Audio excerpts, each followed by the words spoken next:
Welcome to Caffeinated Flicks. I'm Celeste. And I'm Kenzie. We're two chicks who drink coffee and celebrate flicks from diverse directors. If you like what you're hearing so far, take a moment to follow us in your favorite podcasting app. And give us a rating or review. Here's the show. Whenever I hear or say, y'all ready, I always think of the song, y'all ready for this? And then I just think of like, not necessarily the song, but just like, I don't know, basketball or whatever they use that a lot. I don't know why. It reminds me of like Space Jam. Yeah, like there you go. I think that's what I was Space thinking. Jam. Space Jam, the bass in that movie. It's so silly. Oh gosh. So how are you? I'm good. I'm tired. As you previously stated earlier when I saw you. Drinking does that to people. I know. Plus, I'm just up there, man. I can't. Why are you up there? I What need does that even mean? Like age-wise.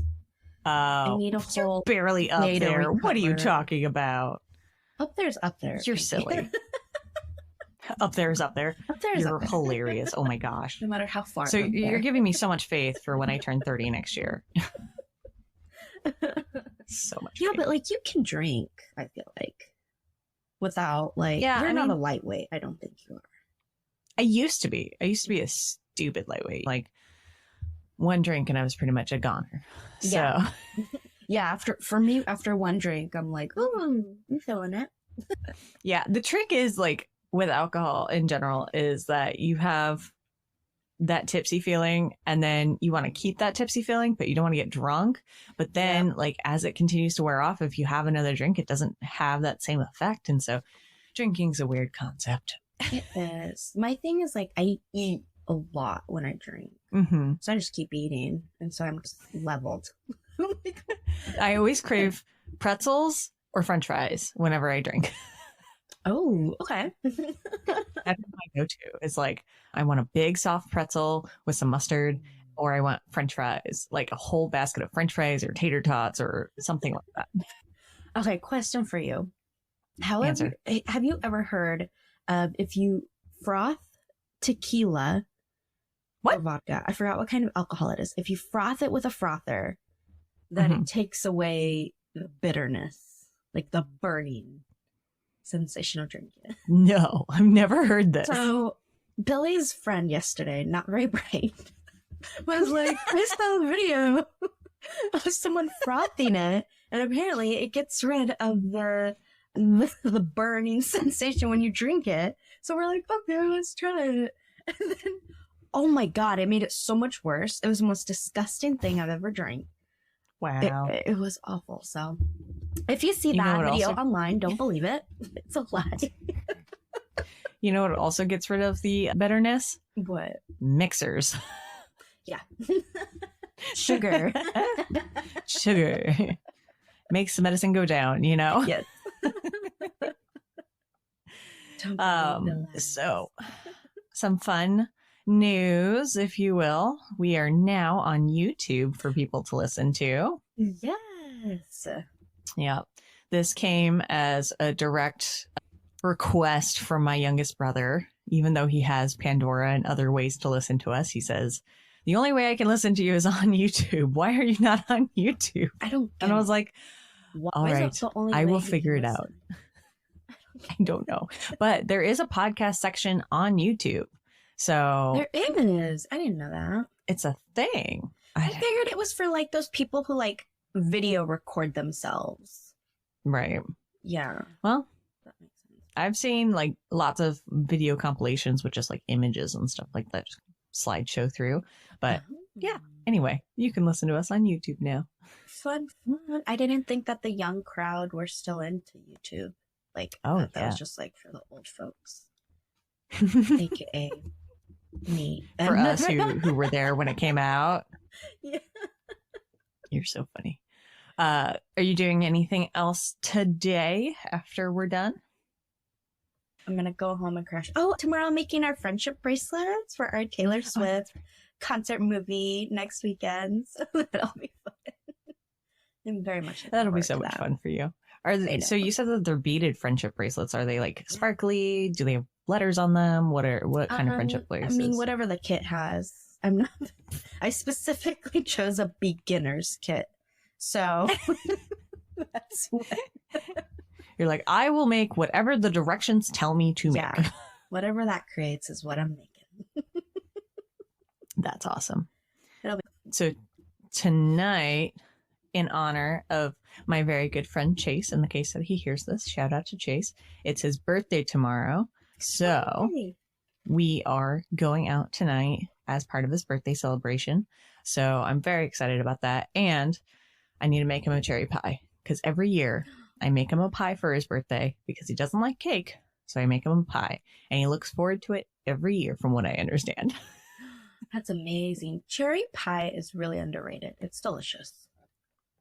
I think just like fruit pies in general are underrated. Yeah.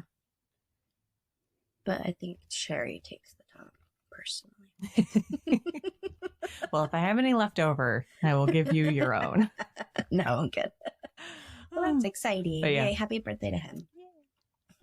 Yes. So shall we get into our coffee? Yes. So this morning we went to Union Coffee, mostly because you, Kenzie, had a gift card. I did. Like, really out of the way for you. And I was like, are you sure you want to go there? You're like, I don't go there often enough. Like, I miss going there. So yeah, it's a good one. It is. It's a great coffee shop. So do you want to talk about your special fall drink that you got? Yep. So from their little fall menu, I got, surprise, a pumpkin chai, but it's specifically a pumpkin shaken chai. I'm assuming mixes the flavors. Yeah. I specifically asked just an essence of pumpkin, please. And that's what I got. So I love it. They just took a pumpkin and made a little twist out of the rind for you, and little did a little spritzing. Scraping. Yep. Oh gosh. What did you get? Yeah. I got a caramel apple butter almond milk latte, and I got it half sweet because that's a lot of sweetness. Yeah, it sounds really rich. It's actually very good half sweet. But it came with this caramel cinnamon sugar like ring around the cup. Oh, yeah. And that was very tasty. Like, I love that rimmed beverages are more than just cocktails. Speaking of alcohol. Right. Yummy. Yeah. So shall we get into our movie? So today's episode is 2001 Jeepers Creepers. So it is the very first one of several of those films. What is your history first? You first go. I don't really have a history with this movie other than like when it came out, a lot of like my friends and whatnot had either heard of it or seen it. And like the only thing that I really knew about this movie was the song that is prevalent within this movie. And I remember I had asked you whether or not you'd ever heard of it. And you looked at me like I had three heads.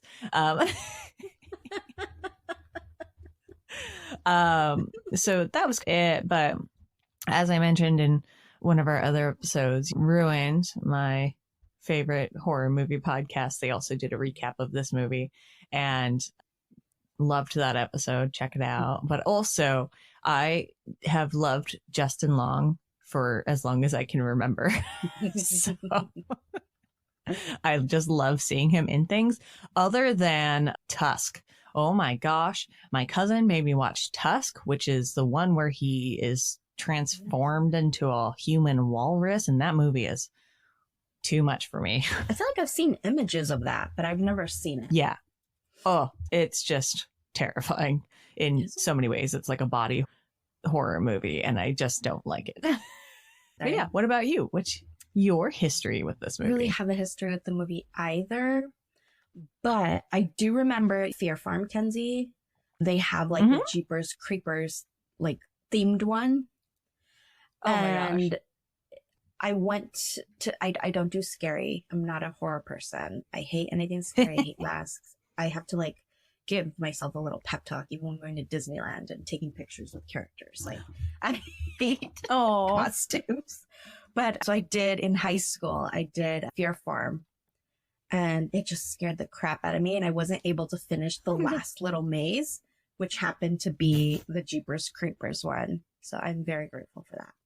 But yeah, other than that, not much of a history there, but I have a memory of being tortured at Fear Farm. I'm sorry. Yeah, I don't know. Like, I think I've told you and several people, like, I'm just recently getting back into horror within the last several years, because prior to that, when I was like 9, a stepdad of mine showed me The Exorcist, and I was traumatized for many years there afterwards. So I'm just recently getting back into horror within the last probably 5 years. So I do not blame you. Yeah. I can see it from both sides. Okay. All right. So we go ahead and get into this, many would say, very problematic director. Yes. Yep. Very problematic. As I think I've told you, just because somebody falls into a specific category of person doesn't mean they don't have flaws. Yeah. Major flaw. This is a very big flaw. All right. So flaws. We've got our director, Victor Salva. He was born March 29th of 1958. So he is an Aries in Martinez, California. He had written and directed over 20 films before graduating high school. So he was a busy bee. Salva his work caught the eye of Francis Ford Coppola, famously known for directing and producing the Godfather trilogy, who then produced Salva's theatrical feature debut, The Clown House, in 1989, which was actually starring Sam Rockwell. He's a versatile person, yes. Sam Rockwell. Yeah, he's a very versatile actor. Great actor. However, his early career was derailed by the revelations of sexual misconduct with one of that film's underage stars. He was tried, convicted, and spent a year in state prison. Only a year? I know. Some other sources online stated 2 or 3 years, but still, I'm feeling like that's a very short sentence. Right. But that did not stop him from directing, because his very next film, The Nature of the Beast, in 1995, one of the characters was based on one of the people he met in prison. So, inspiration drawn from everywhere. And of course, that did not stop him from having a very successful career.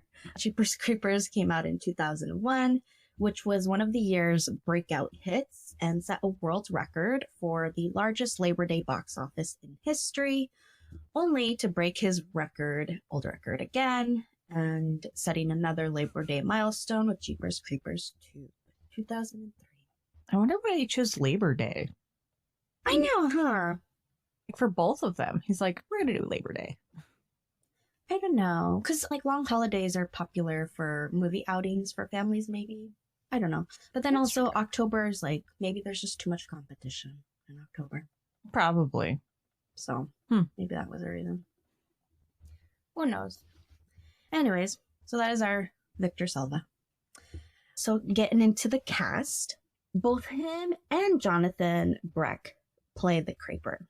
I don't know at what point, who's who, to be totally honest. They probably tag team. They're like, you're in. Right? I know. But I can, just seeing Victor Salva's face, I can see it. Like, right? He's got yes. face. So that made sense when I saw that.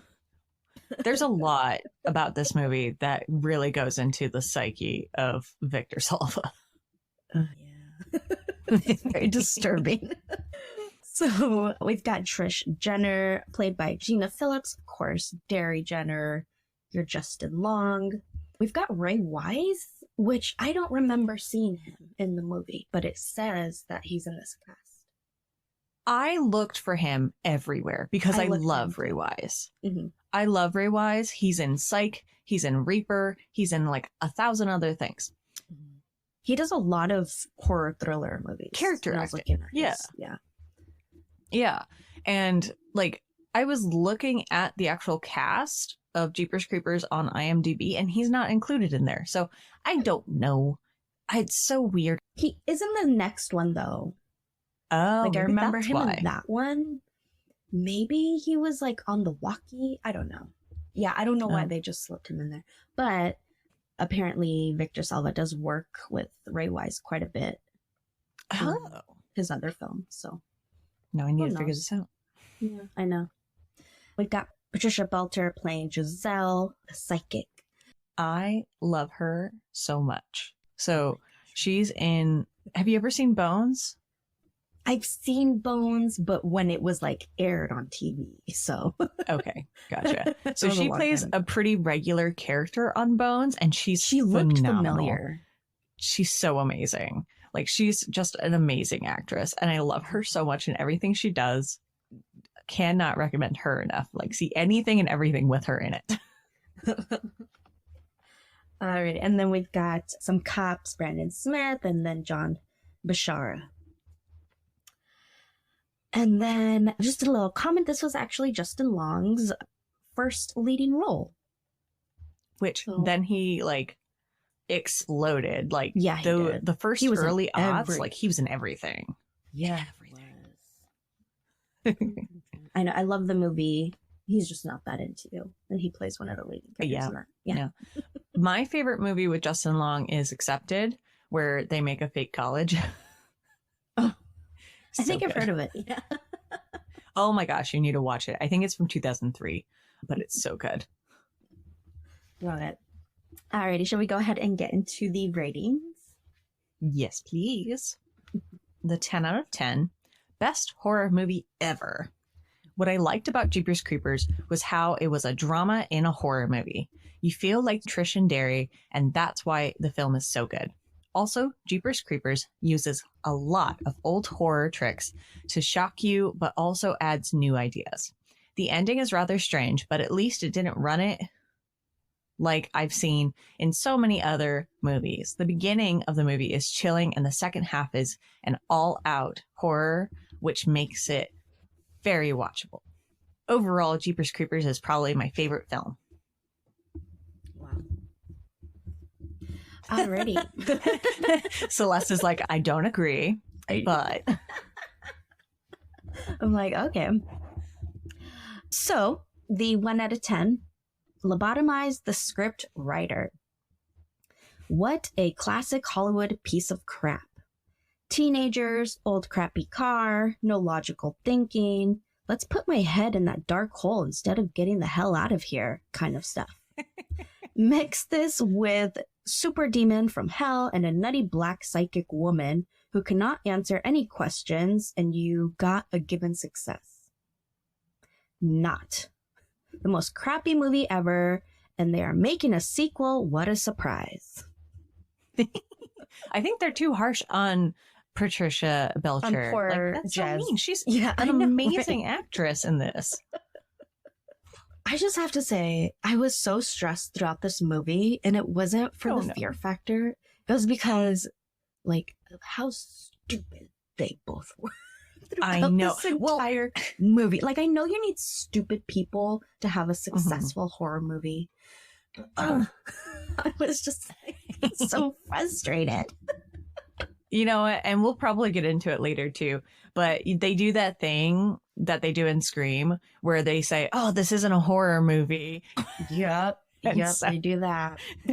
Then they do the whole falling into horror movie tropes, and it's so funny to me. Like, I thought it was hilarious. I was like, wow, way to go there.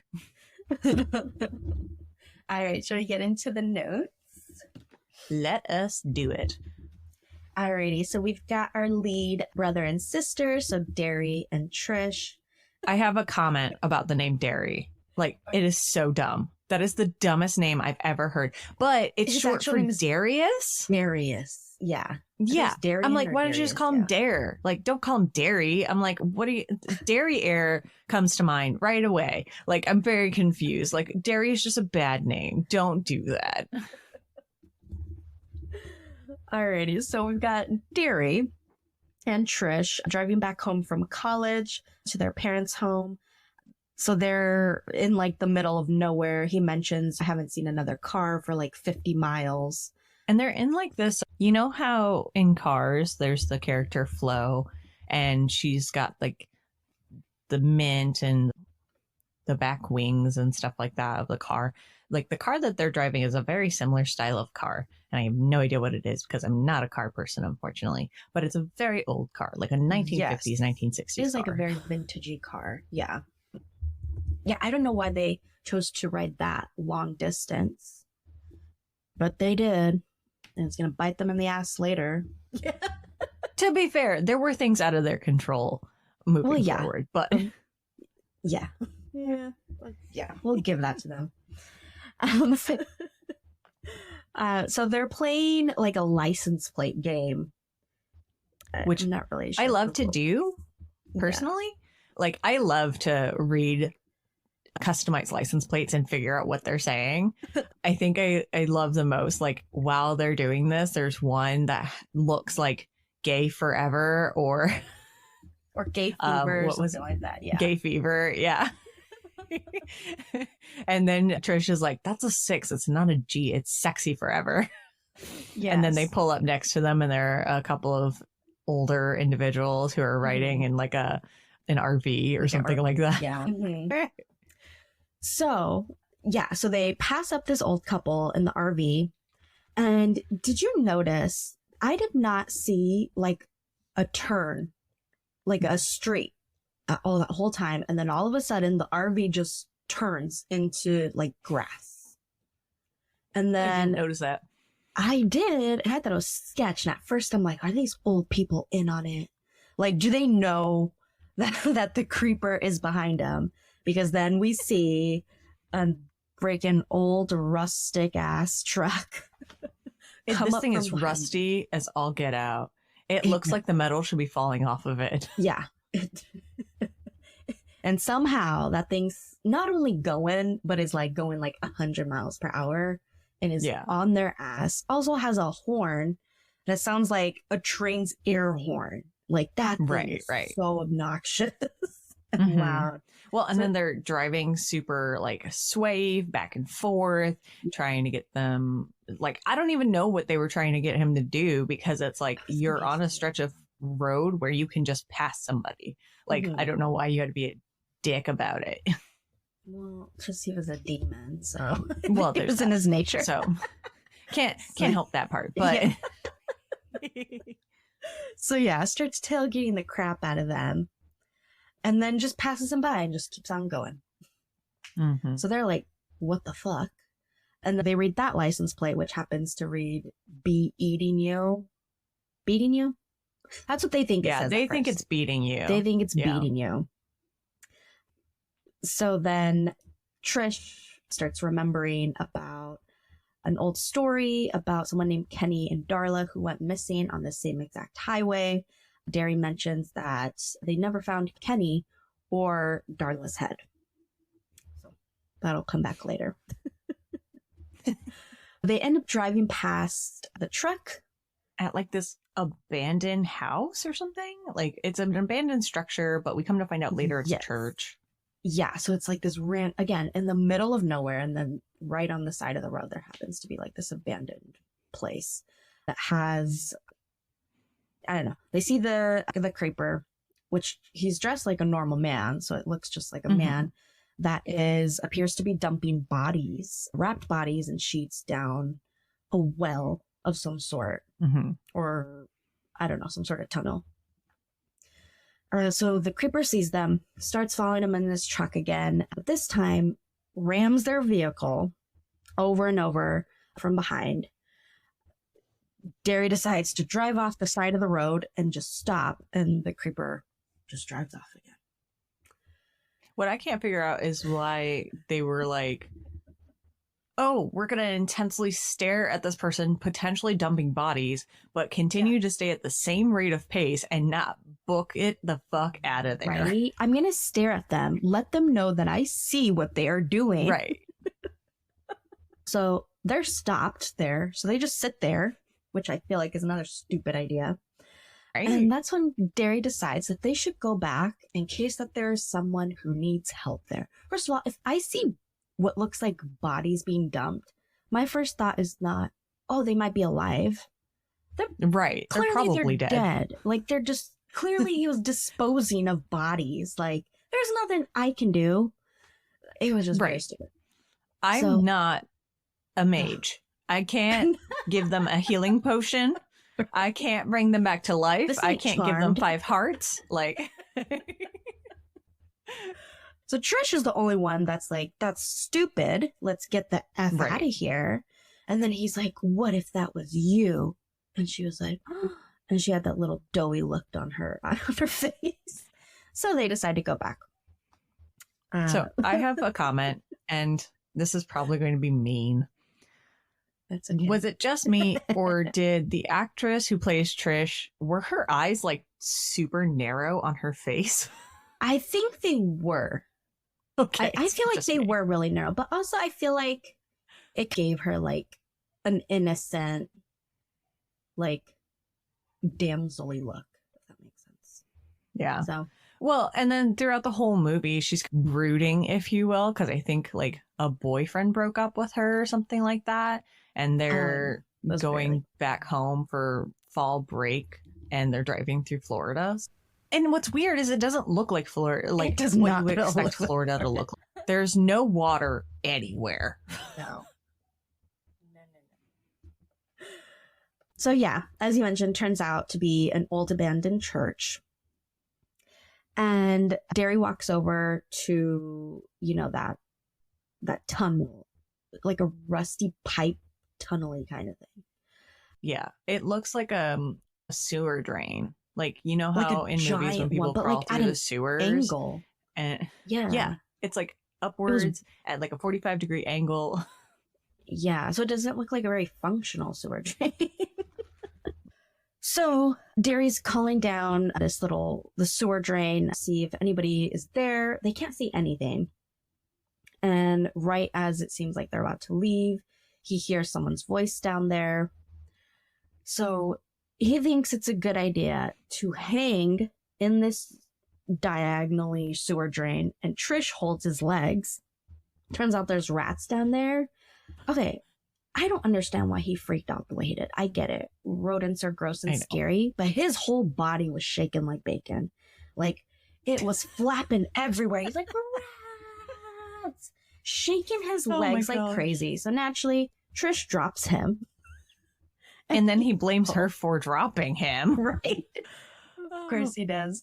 I'm like, what were you going to do when you're hanging down a sewer pipe that is still 20 feet from the ground? Right. Which they didn't know because they couldn't really see down there. Mm-hmm. Right. But still, I'm just like, that doesn't make any sense. None whatsoever. And then that's also where Trish mentions, like, that's the first thing that people do in horror movies is they get involved in things they shouldn't or something of that nature. Yeah. Exactly. So he falls. He's okay. But he ends up finding one of the bodies that was dumped. And it ends up grabbing his leg. He goes to unwrap the face, but the guy is unable to speak. He's like pale, blue in the face. And he's just clawing at his stomach. So Derry unwraps the rest of his body and finds his entire torso has been stitched up. Was it moving? So, I don't know. I don't think it was. I wasn't sure. I'm assuming he took something from it inside. Okay. Not put anything in. Yeah. But I wonder. I wasn't sure. I thought it was moving, but I wasn't sure. It's one of those things where it's like a mental mind game or a trick on your eyes. Mm-hmm. So I wonder what he took from his stomach, though. I don't know. There are lots and lots of organs in there. Lots of options. Yeah.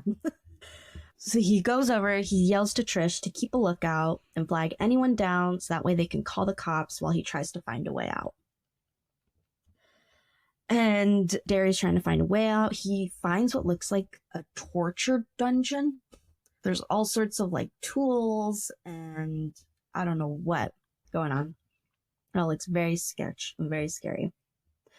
As he's tying his shoes, there's like a fluid of some sort that falls on his shoes. He looks up and finds a bunch of dead, naked bodies, like glued to the walls and ceilings. And they're like all stitched together. He finds that Kenny and Darla and sees that Darla's head has been reattached to her body. And they've been sewn together, like along the side of their bodies and like holding hands and stuff like that. But I do have to mention, like, these dead bodies looked so plastic. Yeah. Yeah, they did. So plastic. Very plastic. So meanwhile, Trish is supposed to be keeping a lookout, which is another thing that irritated me because she was like looking in one direction for a very long time, was not paying attention to the fact that there could be a vehicle coming from the opposite direction. A truck ends up coming that looks like the creeper's truck. She goes to attempt to drive off, but her stick shift gets stuck. So this woman does not know how to use a clutch. I swear. Isn't that her vehicle, though? No, it's his. It's her car. No, it's her vehicle. Oh, is it? Because I thought it was later Gary's. on, she's like, we should have taken, or who was it that was like, we should have taken my car? Was it her? I thought it was Derry. I don't know. Either way, this woman doesn't know how to drive a stick shift. Yeah, she doesn't know. She doesn't know how to use the clutch. So I'm convinced it is not her car. Yeah. Yeah, that makes sense. But turns out to be just a super old, another truck. So she was fine. But then right after that scare, Derry comes up and scares the crap out of her out the window. He's just in total shock. But he's like, we got to go get help. Yeah, he won't say anything, though. No, he won't. I don't blame him at that moment. But at the same time, like, there was not enough pep in his step. Like, there were so many pauses throughout this movie. For people who are terrified and need to get out of someplace, you're not going fast enough. They really weren't. Oh, so they stop by a diner, and as they're getting out of the car, they see the creeper's truck drive back to the church, and they run inside to call for help. When you saw this scene and everybody was just looking at them like outsiders, did it feel like, I don't know, for a second, it felt like the entire town knew, had an idea of what was going on? And so that's why they were not surprised that there were some teens freaking out. That's how I felt. That was like, I felt that way too. Because like everybody's just staring at them and Trish is just like, we need help. Go call the police. We need help. And like they look like they need help, but everybody's just like, all right, I guess. Whatever. Yeah. Nobody cared. They could care less. So while they're waiting for the police to show up, they get a call on the payphone. And it's from a woman asking right away. She just says if they've seen the cats yet. So they're like, what the heck? She's like, I know what you look like. You have a torn shirt. What the heck was that tattoo? He has like a rose tattoo around his belly button. It looked like something that you got off of like one of those temporary tattoo sheets. It did. You just put on. And it's probably what it was too. Oh, definitely, for sure. But it was so good. I know. So she's like, you have a torn shirt and a tattoo around your belly button and a cut up hand. So he's freaking out. And she tells him, you found his house of pain. Once it gets a scent of what he wants, he will never stop coming after you. And she plays the Jeepers Creepers song. And she says, if you ever hear that, you need to run. Jeepers Creepers, where'd you get those peepers? Jeepers Creepers, where'd you get those eyes? Yay! That was the song that I sang to you, and you were like, yeah. What? I had no idea. I did not recognize it, no. So the cops are just in complete disbelief of Derry's story. So the waitress interrupts Derry and the cops and says, folks saw a man sniffing their laundry. They're like, is that your car up front? some guy was going through it. She's like, he was really sniffing it. Like, he looks like he was enjoying it too. Well, and there's a really funny bit earlier in the movie where Darius has like his laundry in a bag and he opens it and it's like all dirty clothes. Oh, so the creeper just took his dirty clothes because he's bringing it to his parents so that way his mom can help him wash it, because apparently she's depressed and the only way to make her happy is to give her things to do. It makes I'm her like, feel okay. needed. Yeah. Yep. Like half of this like conversation between the sister and brother is like, how's mom doing? Have you talked to mom recently? I think she's depressed. Oh gosh. Until we get into the actual horror movie portion of the movie. Yeah. She thinks she's depressed now. Wait until she finds out the end of this movie. Right? So they're able to get a handprint from the door handle. So on the way, the other cops ended up going to the church to investigate. They say, are you sure that these teens aren't a bunch of crazies? Because the church is up in flames right now. So the creeper got rid of all of his evidence. He's a smart creeper. He's a very smart creeper. So Derry ends up hearing the Jeepers song on the radio, starts freaking out. But in a very like 80s pop way, not like the 1930s way that the woman on the phone had played. Like anytime that you hear those lyrics, essentially, is when you should start running. Yeah. So he's freaking out. He's like, oh my gosh, she said if they hear it on the radio. Meanwhile, we see the creeper jump on the cop's car in the background while they're like freaking out. And over the walkie, the cops are told that the fingerprints that they got are from dead skin. And then really dead skin. Very dead, crispy, ashy skin. Like mummy skin. It's fine. Yeah. So the creeper snatches the lady cop first and then pulls the guy cop head through the roof and chops it with an axe. It throws the head on Trish's car and they spin out of control. So they see a flying head on their car door and they decide to stop the vehicle and get out. It makes no sense. To check on the cop car. Oh goodness, I can't with them. And the creeper ends up getting out of the cop car. He's minding his own business. Comes out whistling. He's whistling the Jeepers Creeper song. Yeah, he is.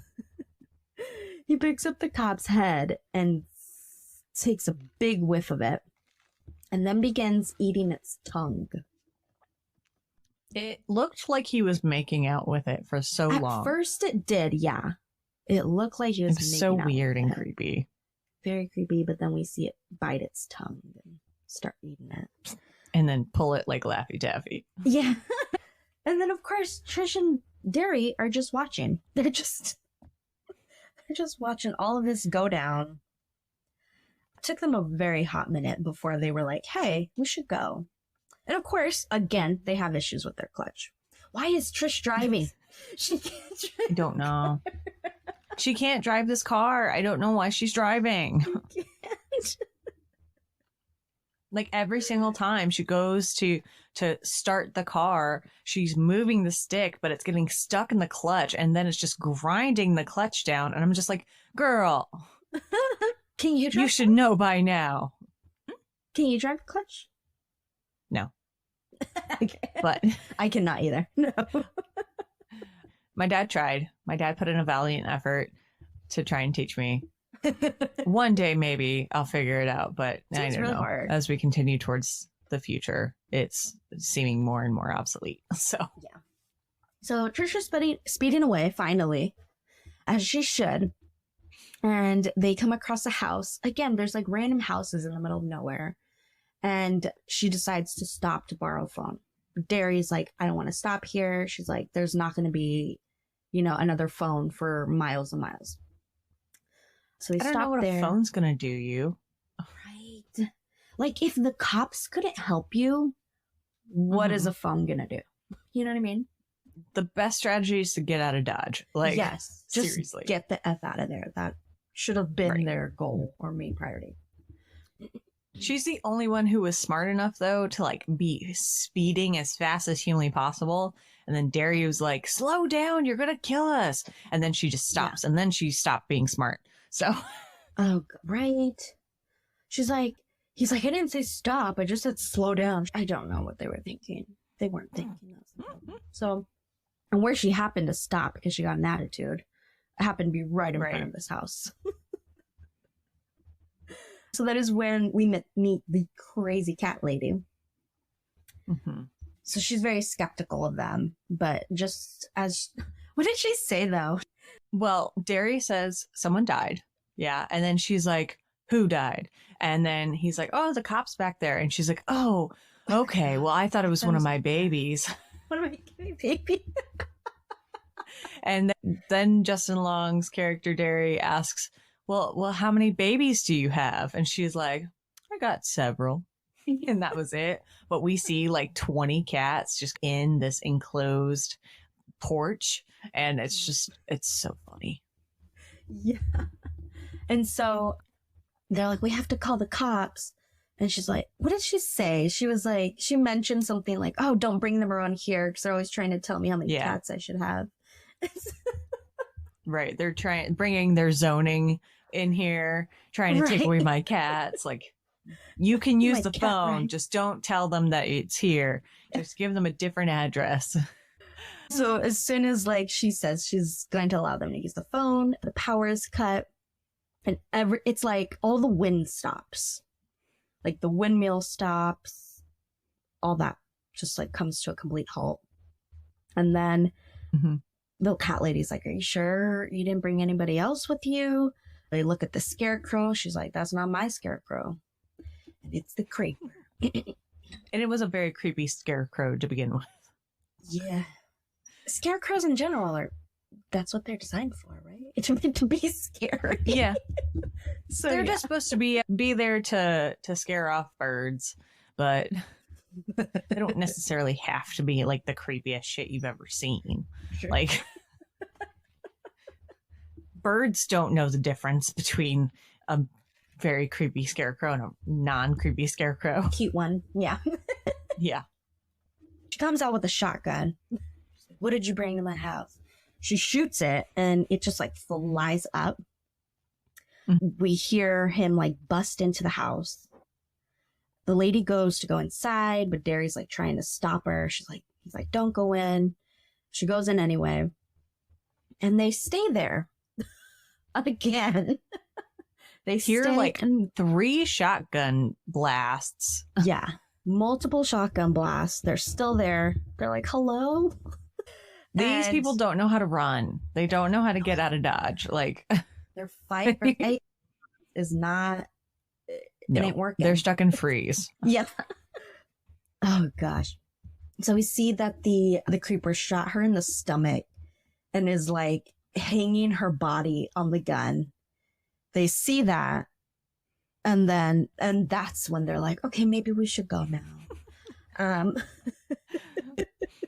And I'm pretty sure she has issues with the clutch again, because they're in the middle of the road and the creeper's just standing there. Like, he's being nice at this point. If there's one thing we know is women can't drive. Oh man. So she tries running him over multiple times. And like the first couple times he just runs over the car. So finally she successfully actually hits him with the car. He's down. And then she decides to go back and forth. Like, girl, your clutch can't handle it, or you can't handle it. Like, why are you doing this? If they're not going to run, they at least should continue to run over him until he's, for sure, seemingly dead. Right. But that does not happen.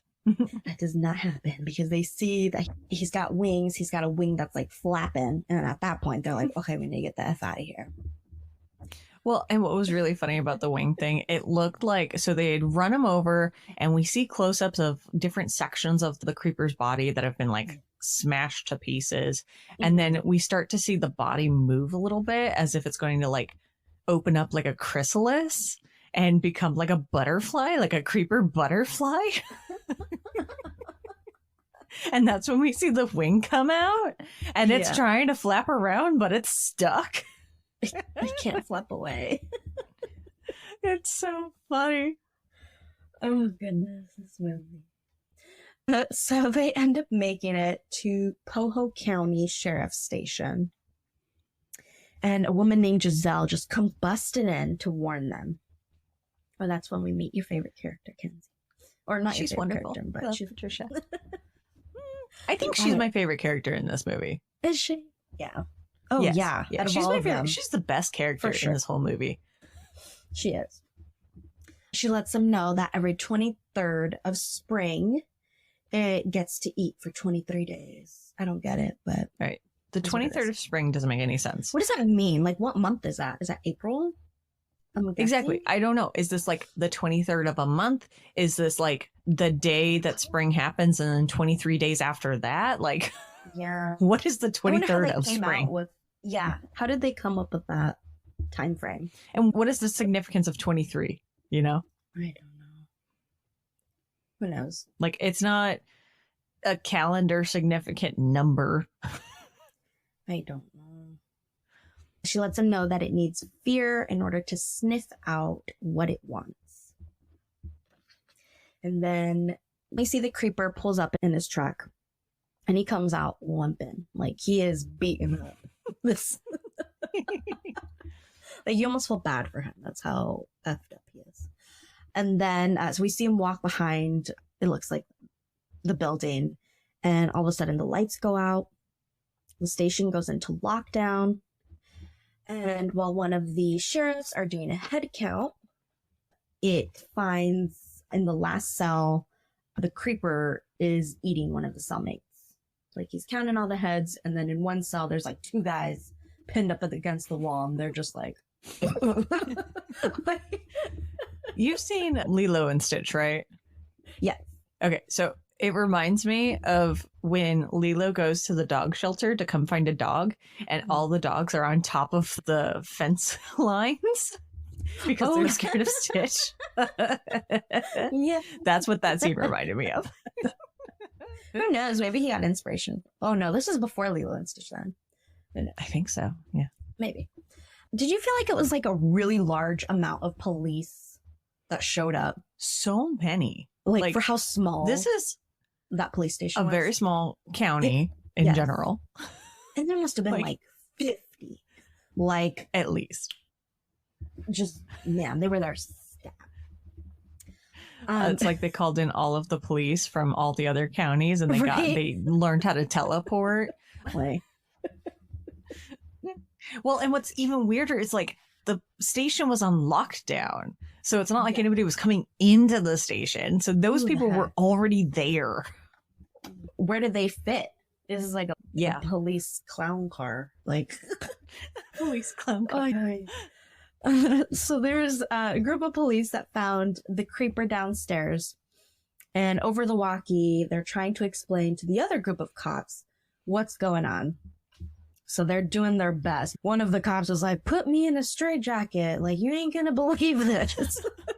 So they're at the top of the stairs. One of the cops looks over, ends up killing him, and they just begin like shooting like crazy. I don't think they even see what they're shooting at. They're just Nope. shooting. I'm trying to figure out where all the stray bullets went. Right? Because they're shooting up. Like, Right. What goes up must come down. Come down, right? How did they not all like end up killing themselves that way? I don't know. Movie magic. So Derry and Trish are trying to escape, but of course they're in a lockdown, so all of the doors are locked.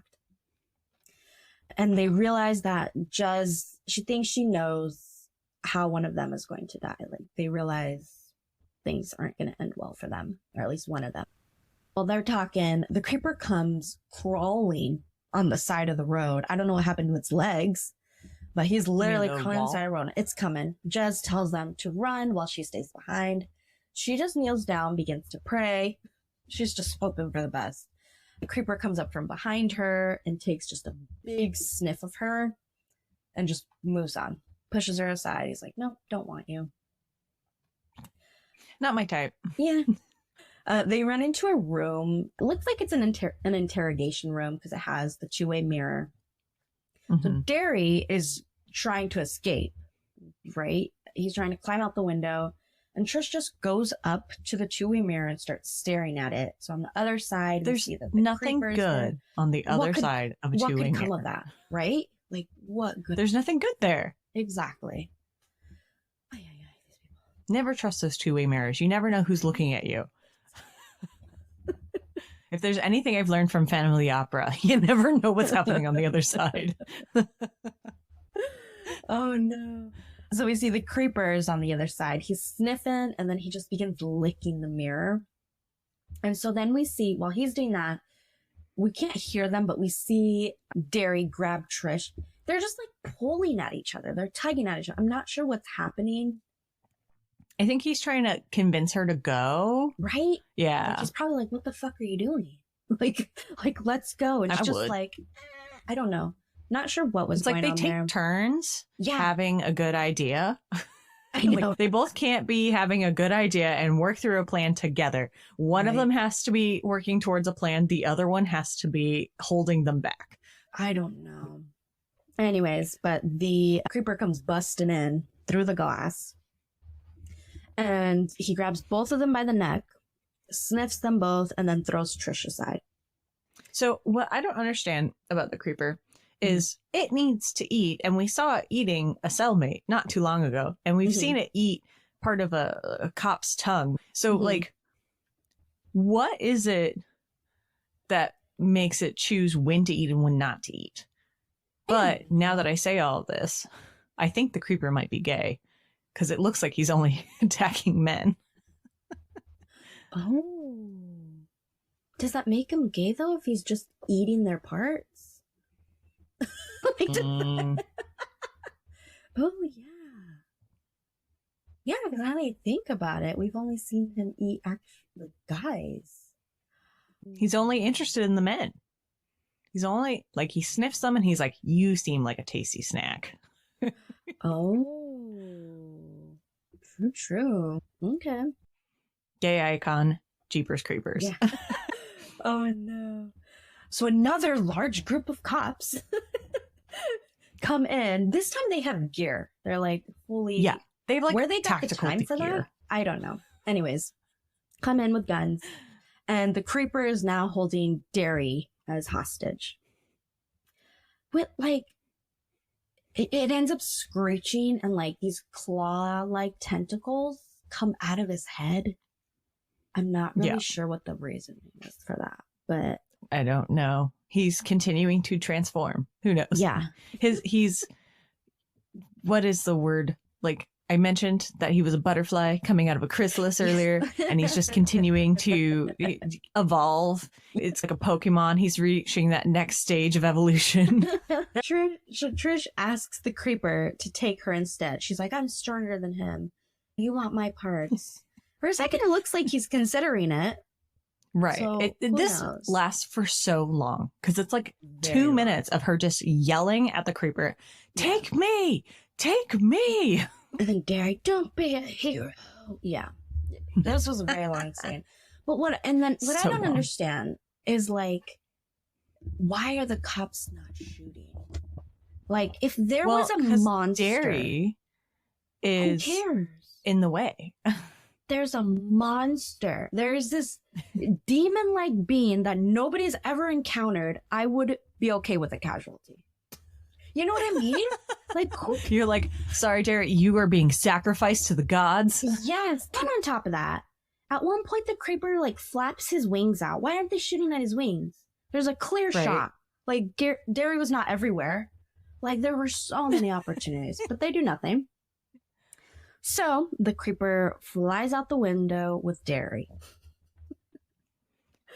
So Trish just runs screaming Derry's name and attempt to follow them, but loses sight of him and the creeper. What I don't understand is they're in a lockdown. How did she get outside? I don't know. Yep. I don't know. I can't figure it out. They're in a lockdown, but somehow she gets outside and she's chasing after the creeper, and she's the only one. Nobody else is helping her. Nobody else cares. Nobody else cares. They're like, oh, that's our casualty. As long as the creeper's not here, we're good. That's all we care about. Responsible for that casualty. We're good. As long as we're not in danger, we could care less. Oh, man. Trish is waiting for her parents at the station. Next morning, Jez walks in to the station to let her know that her parents pulled up. And Trish asks her what she meant when Derry was screaming in the dark. Like, what did she really see? And instead of telling her, because we're assuming that Jez saw how he dies, she just responds with, I'm just a crazy old cat woman. Like, what do I know? Just a crazy old woman. Crazy lady. And then we actually see, so Trish is outside. She sees a crow. And then we see the crow fly off. And it ends up at this abandoned, like, plantation. Do we think that the crows follow him? Do they go? I think so, because goes? every time that the creeper is around, we see those gigantic crows. Yeah. So we found his next, like, lair. And we go inside. Again, we see all these, like, torturous devices. And we're hearing screams. Torturous screams from Derry. We don't actually see anything happening to him. We just hear it all. And then we pull up to, like, I don't know what the creeper is doing. But the Jeeper song is playing. He's making crafts. It's making fine. crafts with, like, dead skin, I guess. With Derry's body parts. hearts. Right? Something like that. He's getting crafty. He's getting crafty. And then we see Derry's body is hanging. Has no eyes. It's, like, stretched out. And I think it's only the first half, too. That's what it looks like. Yeah, I skin. think it's just the front of him. Yeah. The entire eye socket is cut out. Not even just his eyes. His entire eye sockets are cut out. Both of them. Yeah, both of them. And then we see the creeper put on his bodysuit. And then we see that he now has Derry's eyes. And the end. All while Jeepers Creepers is playing. Jeepers Creepers, where'd you get them peepers? Jeepers Creepers, where'd you get those eyes? And then done. Also, did you find it interesting that it played, the entire movie played like a TV show where everything went dark? You know when, like, you watch a show on Netflix? You know, oh my gosh, that it was a show that used to be aired. Fade out. It fades in and fades out. Yeah, Yep. I wonder why. Yep. Like, why he decided on that. For scene changes. I don't know. Yeah. Who knows? So the question is, did this pass the Bechdel test? I don't know. Like, the only thing I can think of is between Trish and Jez, but I don't know if it... I think they're talking about Derry the whole time. But I thought they were talking about the creeper. I don't know. I feel like they were going in and out between talking about Derry and the creeper. So, like, I'm thinking no, but if it did, that would be the only time. The only moment it happened. Yeah, because I don't think the other lady cop ever spoke to them. It was just the guy cop. No, the dude. Yep. So. And the waitress never commented back, but the waitress also doesn't have a name. Yeah, no. And the cat lady doesn't have a name. She's just cat lady. So does not count. Yeah. So no, I'm thinking it probably didn't count. Or didn't. I don't think so. Well, no big surprise there. So a little trivia about the movie. So the original title was actually going to be Here Comes the Boogeyman. The song wouldn't work so well, though. In the movie, there's like a line or there's something that says, Here comes the boogeyman. And so I thought, Probably. That makes sense. So I think that's just what people call him because they don't know what to call him. Other than the fact that Jeepers Creepers is played throughout the movie and like they all know that he's a demon, but they don't put the two together. I guess.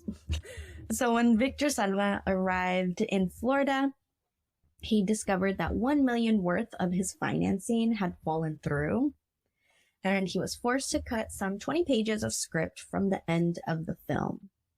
So apparently there would have been a fiery climax where Derry manages to get behind the wheel of the creeper's truck and drives it into an oncoming train in a suicidal attempt to destroy the creature. So I guess they would have been able to like this ending better. I do too. So I guess they made, Yeah. in that ending, they would have been able to get out of the station. Right. Yeah, no. I like the ending that this movie has much better because it's just, it's so mental. It has that same feeling of like, you don't know what happened, but you know that it's bad. Yeah. So another one, the Creeper's single line of dialogue that it was supposed to have was actually cut from the film. I don't know what that was. I think that's better too. I think it is too. Because like if it's a demon, like this is a scary creature, you don't want it to be speaking to you. That kind of breaks the idea that it's terrifying. Yeah. And it's just like got animalistic instincts that it's just going after. Mm-hmm. I wonder what they would have had him say, though. I didn't read what his line was supposed to be. What would it say? I'm Jeepers Creepers. I know, right? Me hungry. I am Jeepers Creepers. You are prepared to die. Yes. Oh, man. So Jonathan Breck, was one of the other guy who played the Creeper. His test audition scared Victor so greatly that he cast him almost immediately as the Creeper. Now I want to see what that videotape was like. Oh, yeah. That would be a fun one to watch. So the roadside diner was a set built for the film, but it looked real enough that past buyers would try to stop and get food and gas. So they imagine like they're filming and people are just like showing up. That would suck if you were on E and you're like, oh, some gas. Or you, oh gosh. Or if like you had to use the restroom. Sorry, folks. Oh. So that was that for that. What are you thinking for caffeine scale? So on our caffeine scale of 1 to 5 espresso shots, I think that this is like a 2.5.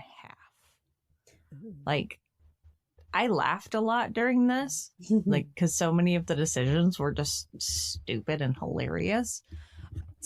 Because it is from 2001, the effects are from 2001, but there's a lot of like practical effects as opposed to like digital effects, which is great. And the Creeper, as he continues to evolve throughout the movie, gets creepier and creepier. But yeah, I don't know. To me, it's like a 2.5. Yeah, I would agree with you too. It wasn't as scary as I remembered it to be. Like, really? I don't think I had to sleep with a nightlight. Which normally after a scary movie, I do. Victory! Yeah. Yeah. And I think part of it is just like the movie itself is so situational. Like you can only really be under siege if it's the 23rd day of spring. And you are like making yourself known to the Creeper to the point where he can smell you. Like they deserved it. They deserved what they got. Like you couldn't feel bad for them. Yeah, they just did one stupid thing after the other. I'm like, you know what? You deserve to die at this point. They have no pep in their step. Right? You're a waste of Giselle's time. Like, you ain't worth it. This poor woman has to agonize over you for so long. She's literally risking her life. And you're not listening. I know. So yeah, I would agree with you on that 2.5. So anything else to add about the movie? No. That works. That's it. That works. Do you got anything other else? Than that, mostly just like we hope that everybody's having a really great start to their spooky season as we are doing our spooky movies for October. So hopefully this was a fun ride for you in an old Cadillac. But yeah, so we will see y'all next week. And don't forget, we are now on YouTube. Yay! Rate, review, follow, like, subscribe, whatever all the things are. Thank you for listening to another episode of Caffeinated Flicks. We're a self-published podcast produced and edited by Kenzie. We'd love to hear from you. Let us know what films you'd like us to cover, what we can do better, or just say hi. If you'd like to get in touch with us, you can follow us on Instagram at Caffeinated Flicks Pod or email us at caffeinatedflicks@gmail.com. We'll catch you on the flick side.